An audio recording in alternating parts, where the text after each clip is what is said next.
Hi everybody, it's Laura. Thank you so much for joining me on my channel. Today I have a layout that I made using the December 2024 My Creative Scrapbook Limited Edition kit. I have quite a few layouts that I recorded the process for, but then I did not have the opportunity to edit and voice over. And that's probably because it takes me a really long time to make videos, and it takes me a very long time to make layouts too. So it just seemed like as soon as I made my layouts and started making the videos, it was time to move on to the next kit, and I just couldn't keep up.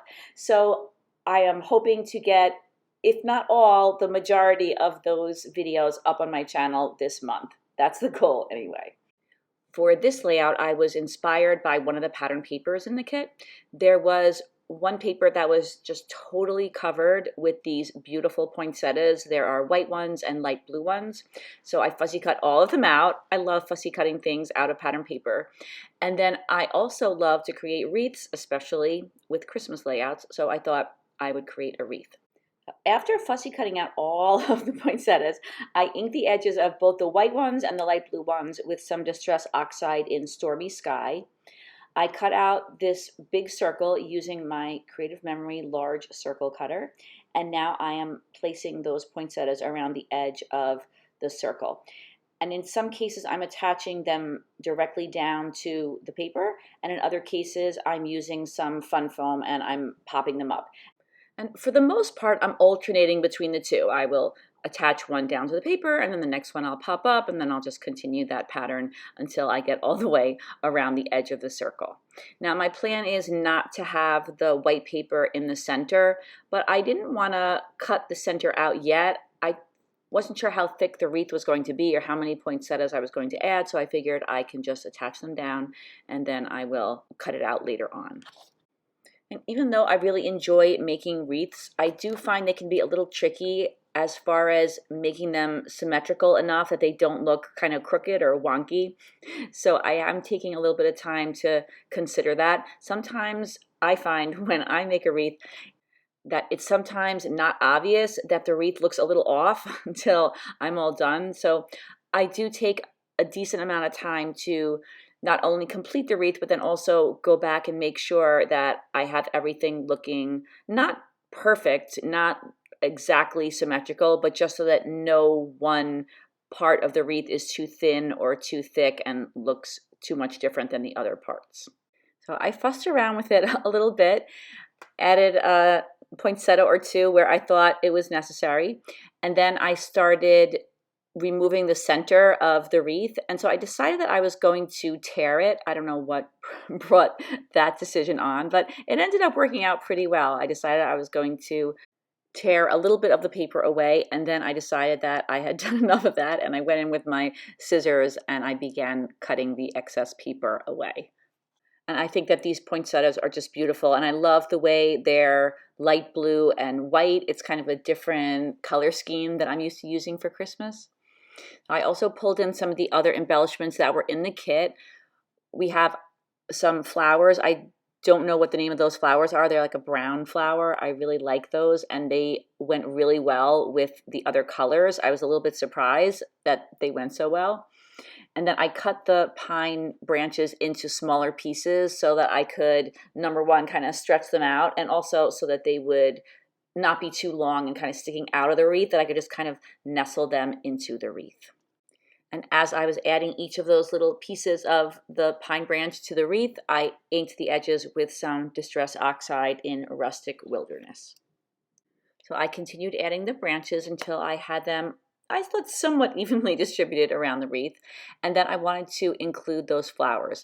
I'm sorry, somebody must know what they're called. Please let me know if you are familiar with these brown flowers.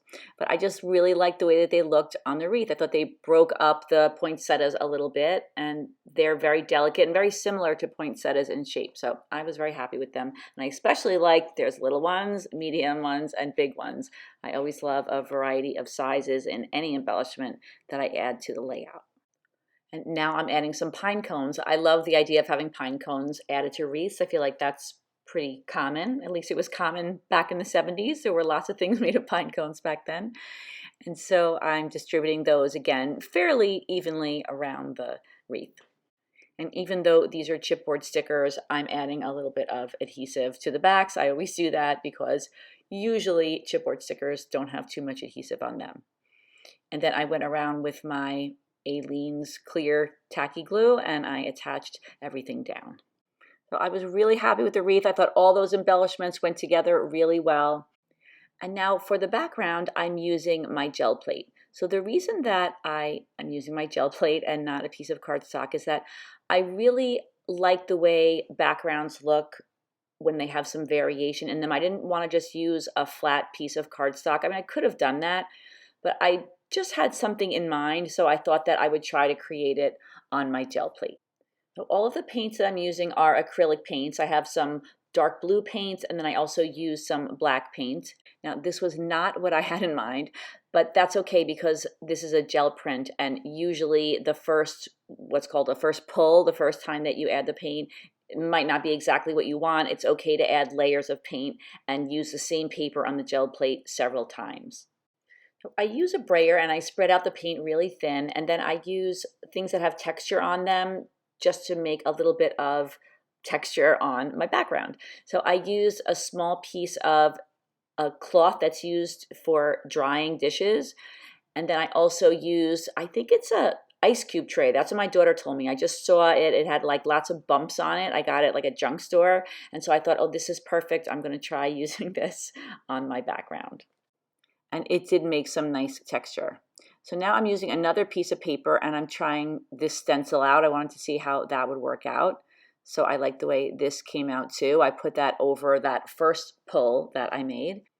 And now I'm adding a bit of a brighter blue and also a little bit of light blue too, some of that black. I'm just adding a whole bunch of colors together, and I'm using a brayer to spread them all out so the paint is nice and thin. And then once again, I'm adding some texture using that little tiny piece of that drying cloth.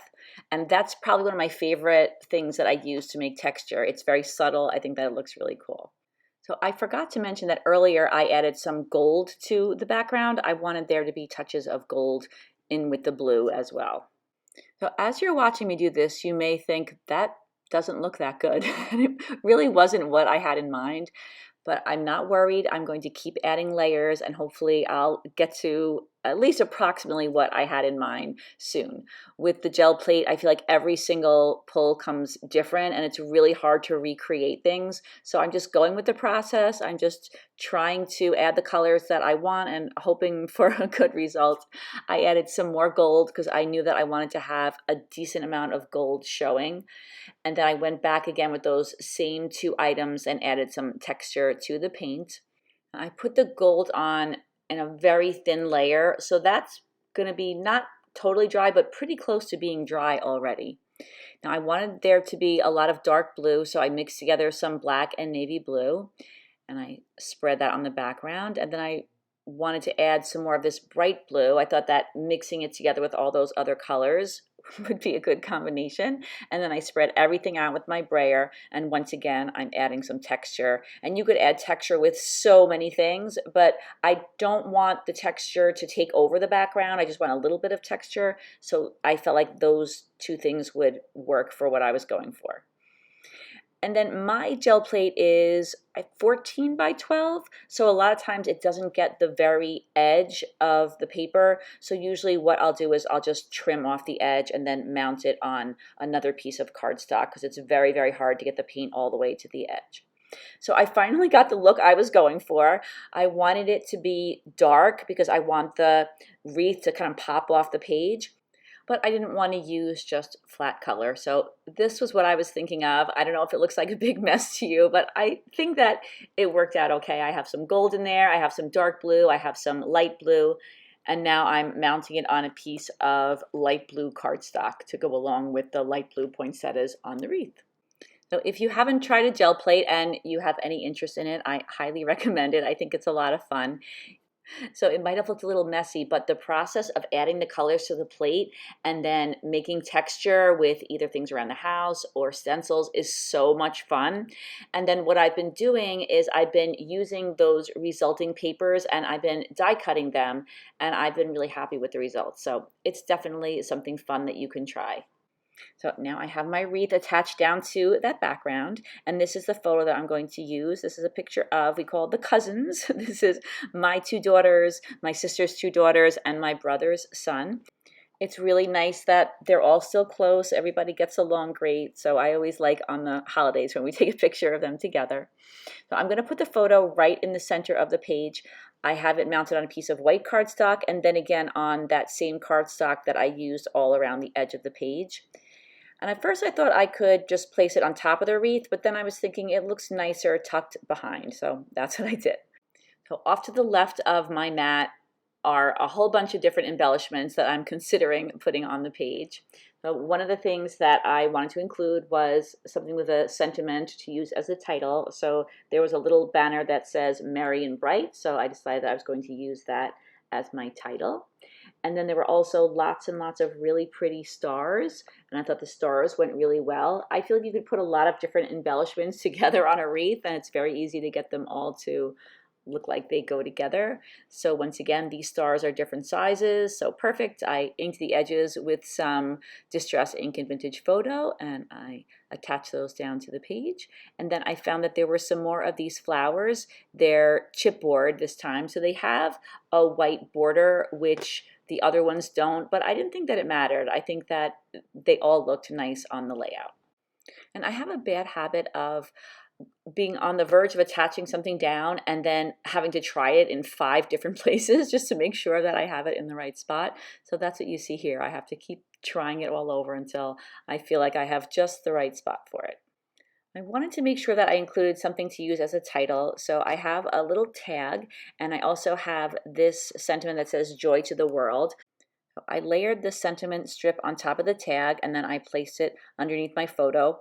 I don't end up using that particular saying as my title, but I use something that's really similar. And then to give it just a little bit of dimension, I'm using some self-adhesive fun foam. I put a strip of that on the back of the tag and attach that down right underneath the photo. And as usual, moving a few elements around, and I was thinking that those flowers needed to go in a different spot than where I had them. And then after I moved those brown flowers that were on the right a little bit to the left, I was thinking I probably need a little something to go in that spot, something brown, because that's the only spot that there isn't too much brown on the whole wreath. And then I noticed that these little branches were included in the laser cut pack that we got in this kit, and I thought these would be a nice little delicate addition to the edges of the wreath. So I started cutting this larger branch into a lot of smaller pieces, and then, like I said, putting them all around the border of the wreath. And I think that it works well because you could see them against that dark blue background. And the laser cut pack is from 49 in Market, and I don't think I've ever worked with die cuts or embellishments that are that delicate. I find that they can really add a nice finishing touch to some of the layouts that I work on. I really like those a lot. Another one of the embellishments that was in the kit was bells. You could see here that there are a few variations on bells, so I thought that that would be another great little embellishment to tuck into a number of places on the layout. They were just the right color. They're gold, and I'm going to be adding some other touches of gold, but I already have the gold in the background and the gold in the stars, and I love the way these look. I think that these were a really cute addition. They look so three-dimensional even though they're paper. So once again, I'm distributing them across that wreath, trying to not add too many in any one spot and trying to make it look like they're well distributed. So I've seen many scrapbook layouts that have a wreath or a circle in the middle and there's nothing in the corners, but I always feel when I have this composition with a circle in the middle that I need to put something in the corners. So I'm using a corner punch that I have in my stash, and I used one of the pattern papers from the kit and I punched out 4 photo corners just because I felt like something was missing in those corners. And then once again, I used Distress ink in Vintage Photo to ink the edges. And then I positioned all 4 of them in the corner, trying to get all of them the same distance from the edge of the paper. So I always like to add jewels. It's one of my favorite things to add. These are pearls. I love adding self-adhesive pearls, jewels, enamel dots. It's one of my favorite finishing touches. So I added some kind of medium-sized ones to each of those 4 photo corners.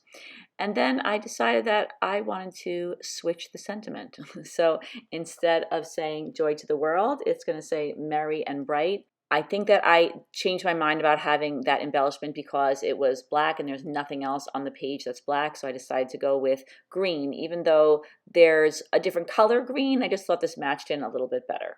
So I attached that little chipboard piece down to that long tag, and then I continued with adding my jewels all over the page. I added a pearl on either side of the merry and bright sentiment, and then I also started scattering them around the wreath. I believe that these gold pearls are from Michael's.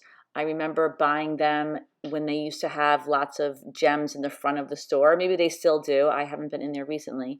And I love the way they had this pack with a whole bunch of different size gold pearls. I use gold a lot. And then I also wanted to bring in some navy blue to kind of tie the background together with the wreath. So I found that I had a couple of pearls that were navy blue. So I put one in the center of each of those stars. And then just as I did with the gold pearls, I sprinkled some blue ones all around the wreath. And then I found that I had this bow in my stash. I'm pretty sure this was recycled from something non-scrapbook related. And I thought that that would look nice at the top of the wreath. And then I found that I had some of these really, really tiny gold pearls. And they're very close in color to the larger pearls that I already put on the page. But I thought that I would use these around the outside edge of the wreath. I just thought that would make a nice little touch on the layout. So those little gold pearls are the very last touch. And the layout is complete. And here are a few close-ups. So thank you so much for watching this video. And I especially am grateful that you stayed all the way to the end. Thank you very much. I hope that you enjoyed watching it. It's been a while since I created this layout, but I do remember this being one of my favorites. I just absolutely love the poinsettias, and I love fussy cutting, and I had a lot of fun using my gel plate to make the background. And as I said, if you want to have some fun, I would definitely check out a gel plate. And I'll be back with a new video very soon. Thanks again for watching, everybody. Take care. Bye-bye.